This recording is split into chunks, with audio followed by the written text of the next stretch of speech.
Graça e paz, Senhor Jesus. Amém, igreja? Amém. Boa noite. Vocês estão felizes? Amém. Que louvor tremendo esse último que eles cantaram, hein? Eu sei que eles já prepararam outro louvor para depois da palavra, mas nossa, como eu queria ouvir novamente. Deus abençoe. Irmãos, deixa eu fazer um comentário com vocês antes de vocês se sentarem. Pega a Bíblia de vocês e abra comigo em Romanos, no capítulo 8, no versículo de número 26. E quem for encontrando, vai dando glória a Deus aí. É sério, irmão. Quem encontrar, dá um glória aí, para a gente animar isso aqui, mais ainda. Romanos capítulo 8, versículo de número 26. Deixa eu te falar uma coisa. O pastor, ele resumiu a pregação em 2 minutos. Ele não sabe o que eu vou ministrar, mas ele resumiu em 2 minutos, ele conseguiu resumir a pregação dessa noite. Cadê os fracos aqui? Levanta a mão. É sobre isso que nós vamos falar. O tema da mensagem de hoje é só para os fracos. Está escrito assim: também o Espírito semelhantemente, Romanos 8, 26, amém?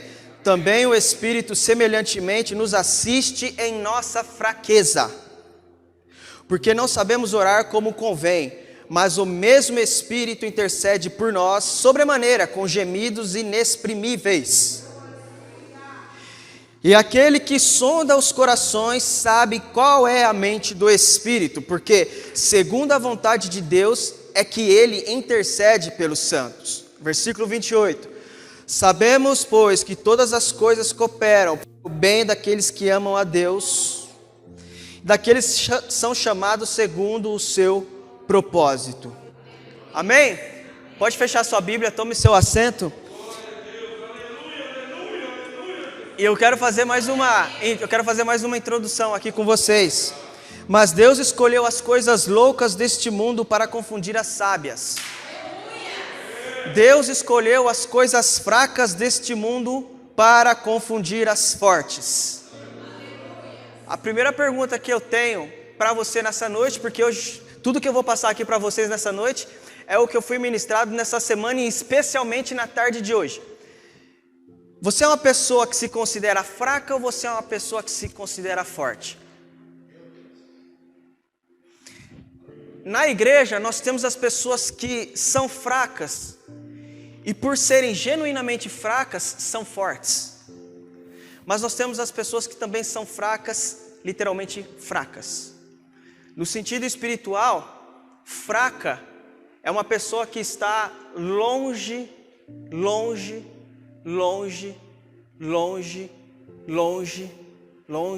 de todo ego, de toda vaidade, de toda intelectualidade, de todo achismo, de todo gabarito acadêmico.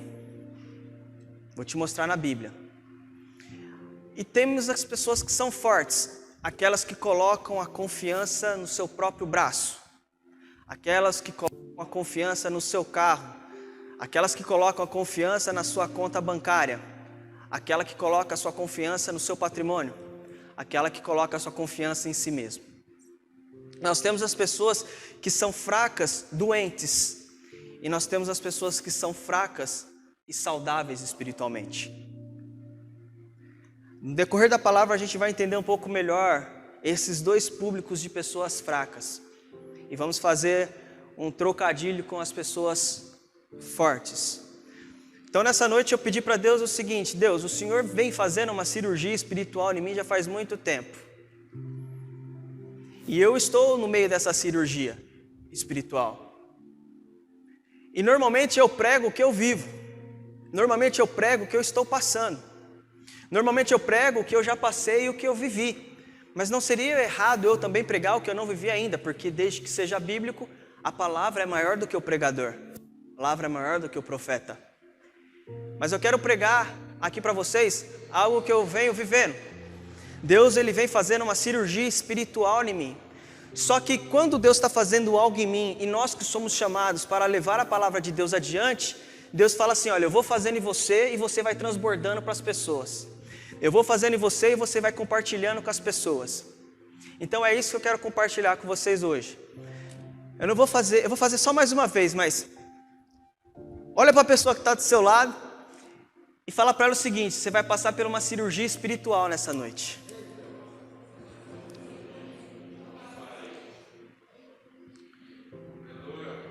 Bom, antes de você fazer a cirurgia, você vai fazer o quê? Um exame. Então, nesse momento, a gente vai fazer um exame espiritual da nossa vida. Esse exame espiritual, ele consiste primeiramente,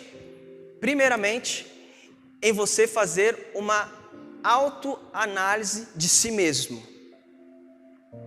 Então, nesse momento eu quero que você feche os seus olhos de verdade, para você não ficar atento a mim, os meus gestos, e se concentrar dentro de si mesmo. Isso não é hipnose não, é só para você não ficar disperso e começar a fazer uma ressonância magnética dentro de você. Você vai começar agora a analisar os seus hábitos, os seus costumes, as suas manias. Você vai começar a analisar agora o seu coração, a sua mente, o seu medo, as suas fraquezas. Principalmente as suas fraquezas.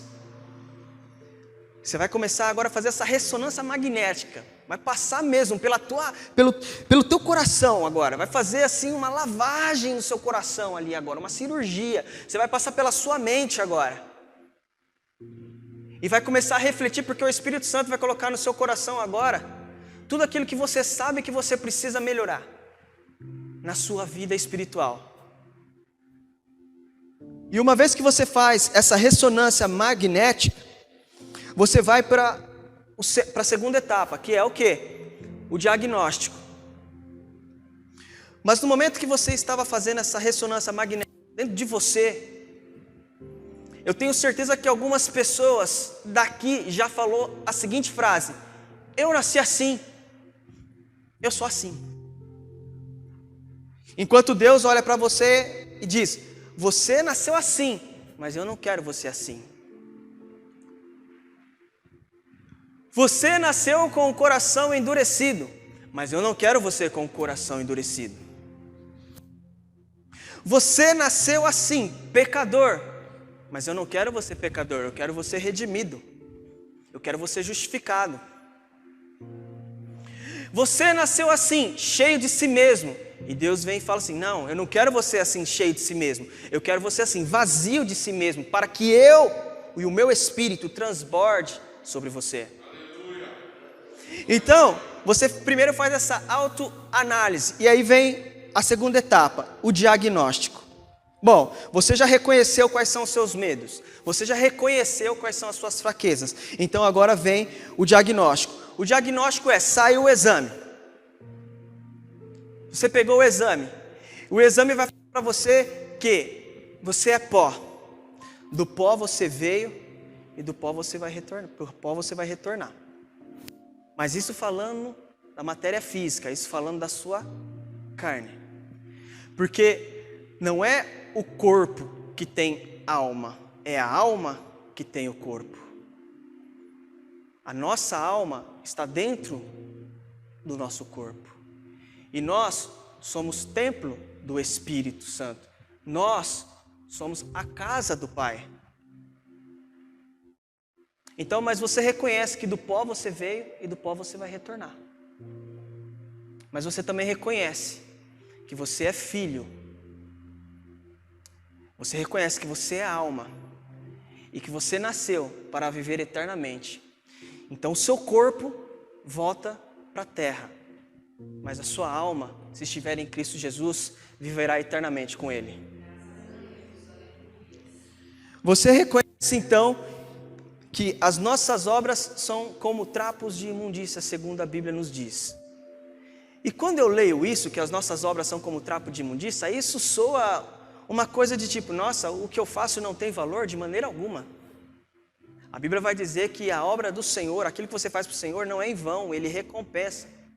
Mas o que Ele quer dizer é que quando Ele fala que a nossa obra é como trapo de imundícia, é que não há o que a gente faça para Deus que vai ser suficiente para herdar o reino de Deus. Você sabe qual que é a diferença de graça e misericórdia? Graça é favor imerecido, o que significa que Deus, Ele te dá algo que você não merece. Ele te entrega algo que você não merece.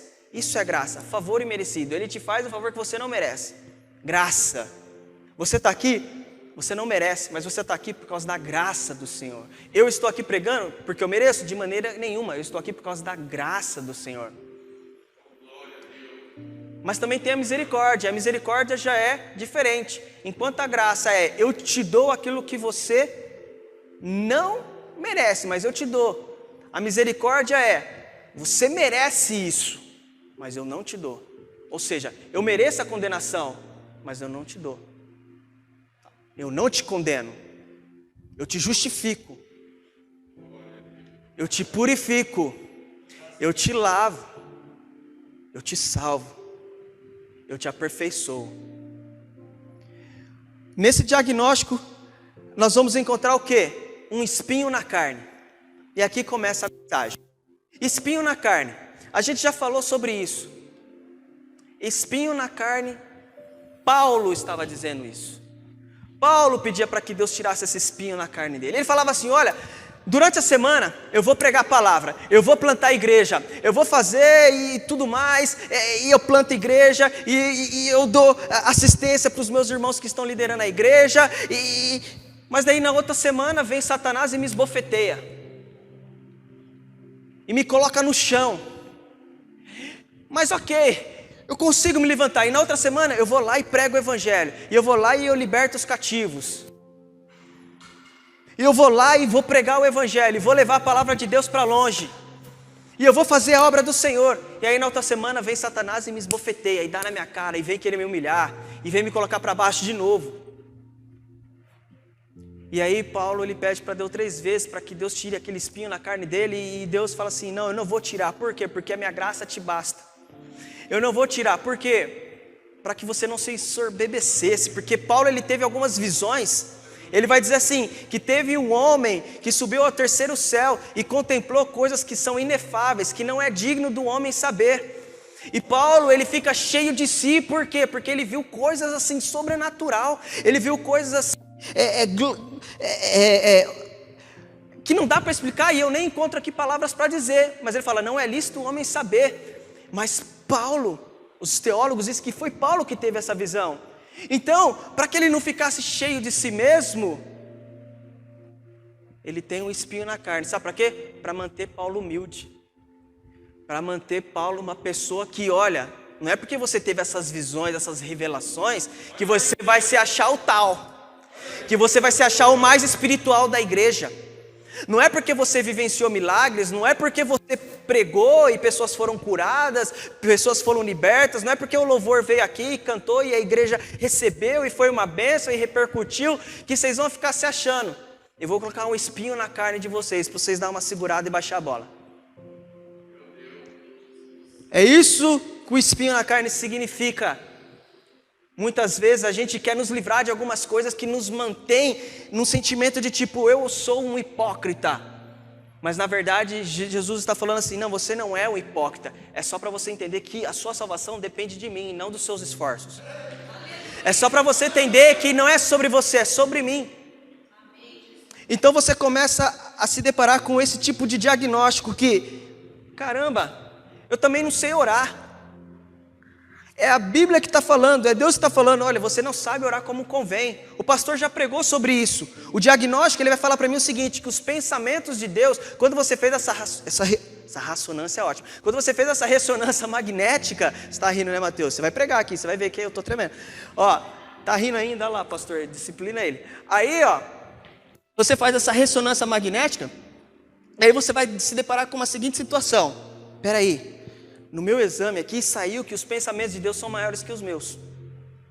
Ou seja, aquilo que eu penso é sobre o que Deus pensa. No diagnóstico vai sair o quê? Que os caminhos de Deus são diferentes do nosso. Ou seja, o caminho que eu estou trilhando, se eu estou na presença de Deus, eu estou no caminho, porque a presença de Deus é o caminho. Entenda uma coisa, você fica se perguntando, será que eu tô no caminho certo? Está nos caminhos de Deus? Estou. Então fica tranquilo, porque o caminho quem vai fazer é Ele. Então se a gente tem dúvida se estamos no caminho certo, a resposta que eu te dou é, se você está na presença de Deus, você está no caminho certo. O caminho quem faz é Ele, você só segue. Essa é a resposta que Deus tem para você nessa noite. Estava fora do script aqui. Então, o pensamento dele é maior, o caminho dele é diferente do nosso. O que eu aprendo com isso? Que não é nada sobre nós, é tudo sobre Ele. E eu continuo tremendo, e que assim seja até o final. Por quê? Filipenses capítulo 3, versículo 4.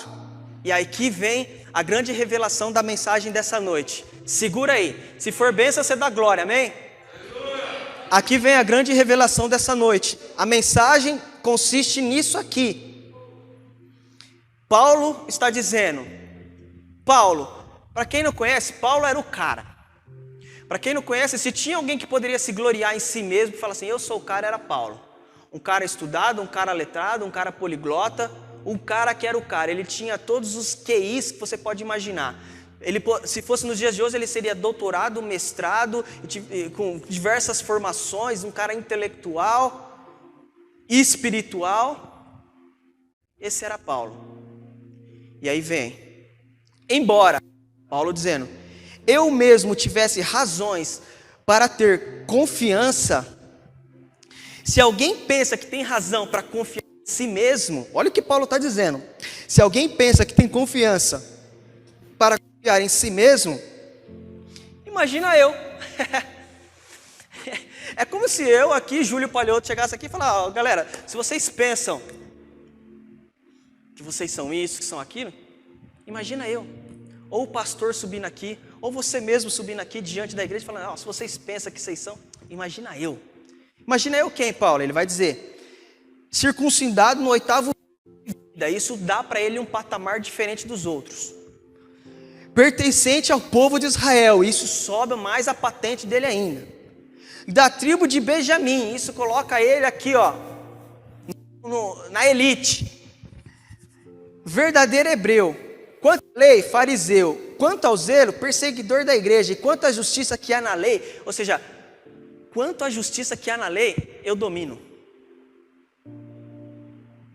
Eu sou o cara. Ele está falando isso aqui.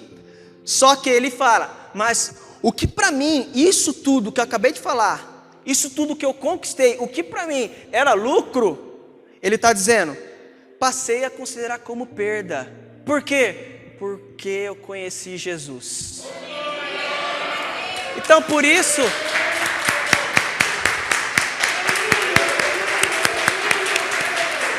Então por isso que pode chegar um cara aqui letrado, cheio de teologia, pode chegar uma pessoa aqui cheia das patentes, cheia da formação acadêmica, subir aqui e pregar. Pode subir uma pessoa aí que nem completou o ensino fundamental, subir nesse lugar, liberar uma palavra e fazer essa igreja pegar fogo.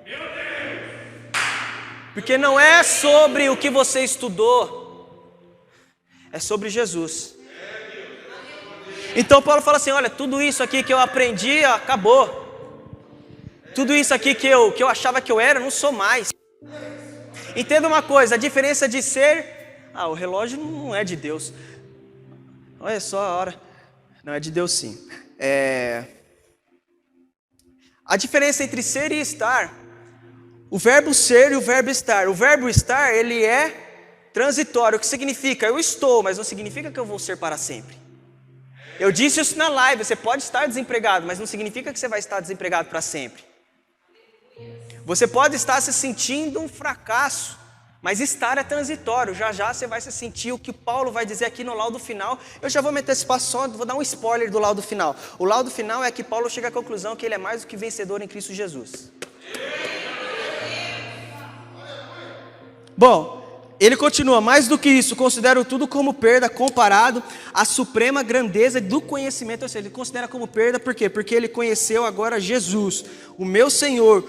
Porque por cuja causa perdi todas as coisas. Não significa que ele perdeu, significa que ele entendeu o que tem mais valor. Ele pegava toda a patente dele, toda a intelectualidade, tudo aquilo que ele conquistou nessa terra, e ele coloca aqui o conhecimento de Jesus, e a balança faz assim, ó, vral. É isso que ele quer dizer. Só que Paulo, para dar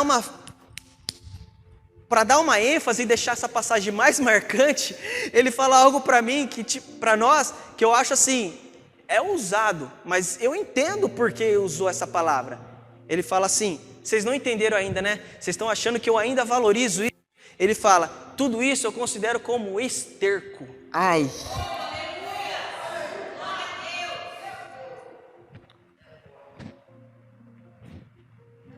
Tenha misericórdia, Senhor. Bom, esse foi o diagnóstico de Paulo. Então, depois que você tem o diagnóstico, então você vai para o tratamento. E aqui começa a cirurgia. Romanos capítulo 12. Está preparado aí, irmãos?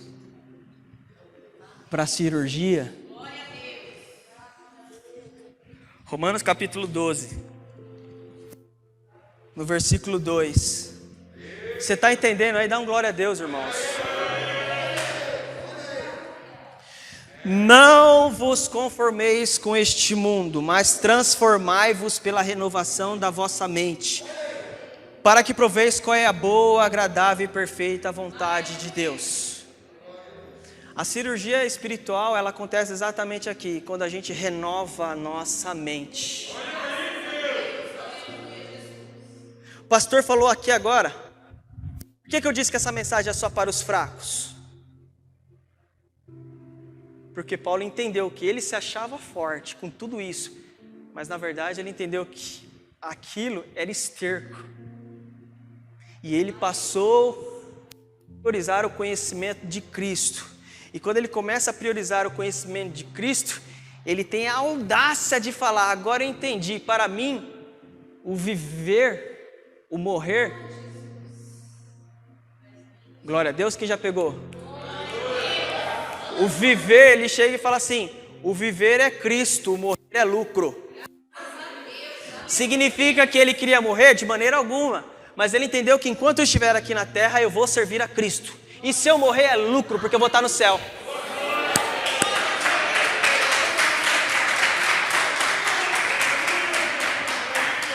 É por isso que o pastor falou assim, olha, caiu, levanta. Tropeçou, levanta. E prossiga para o alvo. Porque Jesus sabia que a gente não seria suficiente para conseguir. Por isso que ele derramou o sangue por mim e por você. Para quê? Para que hoje a gente pudesse estar aqui juntos, reunidos. Adorando ao Pai, falando assim, eu sou livre, perdoado, justificado, redimido, e não há condenação para aqueles que estão em Cristo Jesus. É o Júlio que está falando? Não, é novamente Paulo que está começando a dar o spoiler aqui do seu laudo final, da sua cirurgia. Ele fez então a renovação da mente, dizendo assim, bom, eu tenho que transformar a minha mente. E transformar a mente, por que a mente? Porque a batalha nossa está aqui. O inimigo, ele vem usar aqui. Ele vem falar que você não é aqui, na mente. Ele vem lançar coisas negativas na sua mente. Ele vem te confundir, é na mente. A batalha está na nossa mente. Então por isso que é importante a gente saber que nesse processo cirúrgico, a gente tem que lidar muito bem com o que a gente está ouvindo, com o que a gente está vendo ou assistindo, com quem a gente está andando, porque tudo isso pode influenciar e colocar dúvidas, confusões e até negativismo na sua mente. É por isso que tem muitas pessoas depressivas, porque está ouvindo quem não deve, assistindo o que não deve, escutando o que não deve. E não adianta vocês falarem, porque como, se não me engano não, o pastor Domingos disse isso ontem, falou assim, num ambiente ou você influencia ou você é influenciado, acabou. Não tem essa de neutralidade. Ou você está ali influenciando ou você está ali sendo influenciado. Então, Não estou dizendo que você tem que se apartar de pessoas que não andam na mesma caminhada com você. Mas se você está disposto a andar com essas pessoas, saiba, você vai ter que influenciar. Porque se você não estiver influenciando, você está sendo influenciado. E ponto final. E não tem mimimi. É isso e pronto, acabou. Quando o Salmo vai dizer assim, não andeis na roda dos escarnecedores, ele não está falando assim que você não tem que se relacionar com pessoas que não compartilham da sua fé. Ele está falando o seguinte, olha, você está num ambiente aí que não é lícito, mas se você está, então faça a diferença. Porque se você não estiver fazendo a diferença, você vai estar escarnecendo. É isso que ele está falando. Bom, então ele diz, o laudo final. Saiu o bendito laudo final. Vou fazer uma brincadeira. Quem está ansioso com o laudo final aí? Eu já li, eu escrevi aqui o laudo final, eu já li, mas eu estou ansioso para falar agora. Quem aqui às vezes se pergunta, eu não estou ouvindo a voz de Deus? Não é a resposta de Deus, é a voz de Deus. Quem aqui já fez essa pergunta? Eu não estou ouvindo a voz de Deus. Só eu? Por que quando eu levanto a mão, os outros irmãos levantam também? Vou fazer uma coisa aqui. Eu não ia fazer isso, nem está aqui, mas eu vou fazer. R$30.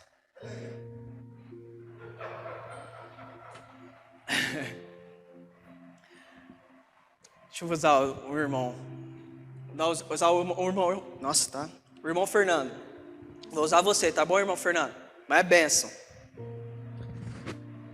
Você está orando, ou você não está orando, mas você quer ouvir a voz de Deus. É um exemplo, tá, irmão Fernando? Você está orando ou não está orando, mas você quer ouvir a voz de Deus. E Deus tá assim para você, ó. Não vai pegar ali na live, mas não tem problema.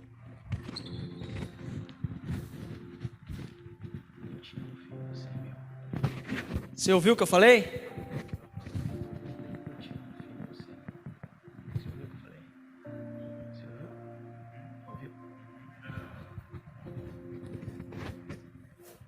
Vocês não pegaram. É isso que acontece. É só um exemplo, tá, irmão Fernando? É que você está mais longe. É isso que acontece. A gente quer ouvir a voz de Deus. Deus está falando, mas você não está escutando porque você não se aproxima dele. Você não está ouvindo porque você não se aproxima dele. Ele está falando em todo o tempo, mas a gente não se aproxima dele. Primeiro que ele já falou de Gênesis e Apocalipse. Aqui tem resposta para muitos dos seus questionamentos, para muitos dos meus questionamentos. Aqui tem puxão de orelha a rodo aqui para mim e para você. Mas também tem palavra de bênção, embora a correção é bênção. Então de repente você quer que Deus se materialize aí numa pessoa e fala com você. E Deus está falando assim, poxa, é o que eu publiquei hoje na minha rede social. Você está esperando uma resposta do céu. E na verdade o céu está lá esperando uma resposta sua. Você está esperando uma resposta do céu, uma ação do céu. E Deus está lá no trono esperando uma ação sua. A gente está pedindo as coisas para Deus e Deus está lá no trono falando assim, tá, e aí? O que você vai fazer? A seara é grande, poucos são os ceifeiros.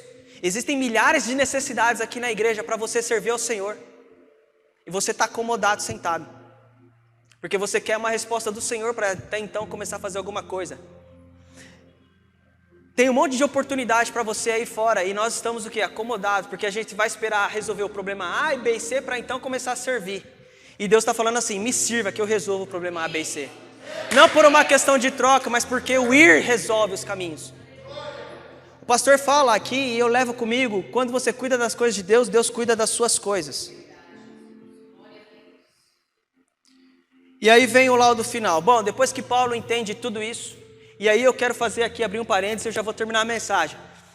Porque você vai perguntar para qualquer pessoa aí que entende mais ou menos de Bíblia, vai falar assim, um homem da Bíblia que você admira, muitos vão falar Paulo. porque era o maior plantador de igreja, o maior apóstolo, aquele que escreveu o maior número de cartas, e Paulo ele está assim num nível elevado, não que ele é melhor, mas considerado por muitos cristãos. Estou errado? Então quando você fala assim, Paulo, nossa, Paulo, era Saulo, agora é Paulo, nossa, Paulo, todo mundo fala Paulo, só que o espinho na carne não estava em Pedro. Pegou, pastor Domingos? Paulo tá numa patente aqui, ó, de admiração e de pessoas. Paulo é aquele cara que fala assim, sede meus imitadores como eu sou de Cristo.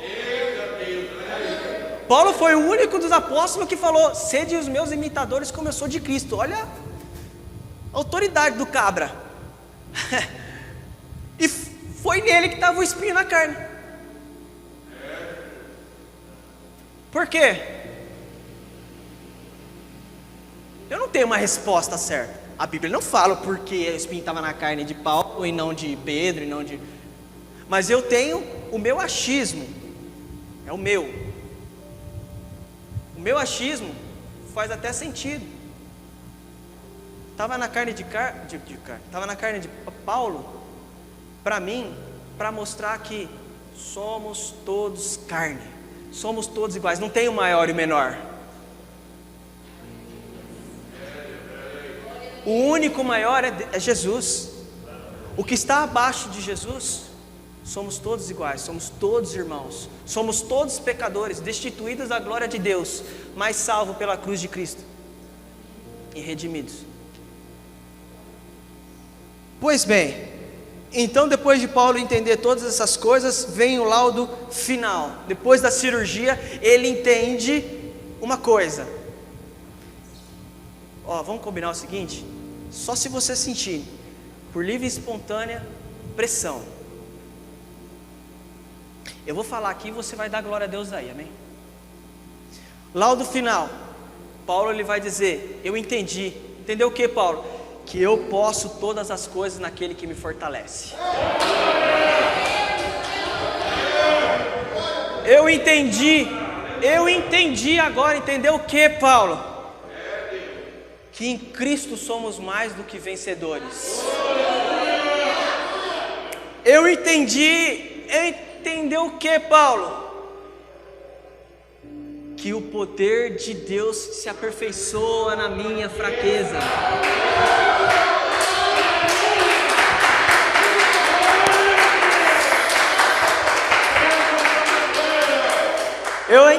Entendeu o que, Paulo? Entendeu o que, Paulo? Que a graça de Deus me basta. Esse favor imerecido, ou seja, eu aqui sou pecador, mas eu estou redimido debaixo da graça de Deus. E a graça de Deus me torna digno de subir nesse altar e pregar. A graça de Deus te torna digno de vir aqui, levantar a sua mão e adorar. A graça de Deus faz com que o pastor seja pastor para apacentar. Paulo entendeu, ele entendeu o quê? Ele entendeu que, olha, mesmo que às vezes eu vá para o meu quarto para orar e não consigo, não sai palavras, ele entendeu que nesses momentos, quando eu não consigo, não sai palavras, só sai lágrimas. Ele entendeu que o Espírito Santo intercede por ele, com gemidos inexprimíveis. Ou seja, quando você vai para o seu quartinho e não consegue orar, não sai palavras, o Espírito Santo está lá. Mas eu não estou vendo, irmão Júlio, eu não estou sentindo. Você não está vendo, você não está sentindo, mas Ele está lá. Não é sobre o que você sente, é sobre o que Ele falou, Ele está lá. É que a gente fica muito assim, né? Tipo, eu tenho que sentir. Ele falou que Ele estaria conosco todos os dias até a consumação do século. Você não está vendo, você não está sentindo, mas Ele está. Por quê? Por causa de você não, porque Ele é fiel à palavra dEle. Ele disse que estaria e Ele está. E ponto final. E ponto final. E por fim, essa aqui essa é para acabar. O Ministério do Louvor já pode subir. Essa aqui, irmão, se você não dá glória a Deus, tudo bem. Efésios capítulo 3. Sabe quando você pega um laudo, irmã Marlene, e aí lá embaixo vem conclusão? Vem o laudo, vem falando isso, você está assim, assado, certo? E aí no final vem conclusão. A conclusão que Paulo chegou: ora, depois de tudo isso eu entendi que aquele que eu sirvo, eita, aleluia, ele entendeu, olha, aquele que eu sirvo, aquele que eu troquei todas as coisas que eu tinha como lucro, agora virou esterco. Ele é poderoso para fazer muito mais abundantemente, além daquilo que eu peço, além do que aquilo que eu penso, segundo o poder que em nós opera. Não, você não entendeu. Ele entendeu que aquele que ele serve é poderoso para fazer muito mais do que aquilo que você pediu e pensou. Eu quero liberar uma palavra para nós nessa noite, que Deus vai surpreender a nós, vai surpreender você, vai me surpreender. Sabe como? Porque aquilo que você pediu ou pensou, Deus está preparando algo muito melhor. E é nessa palavra que a gente tem que descansar. É nessa palavra. Então agora, para terminar, para qualquer pessoa que esteja do seu lado, ou fala para você mesmo: levanta. Mano, mais forte, levanta. E já levanta mesmo, e já levanta também, já levanta de verdade. Me ajude a pregar agora e a gente termina aqui. Você vai falar assim: levanta, sacode a poeira e dá a volta por cima. Somos mais que vencedores em Cristo Jesus.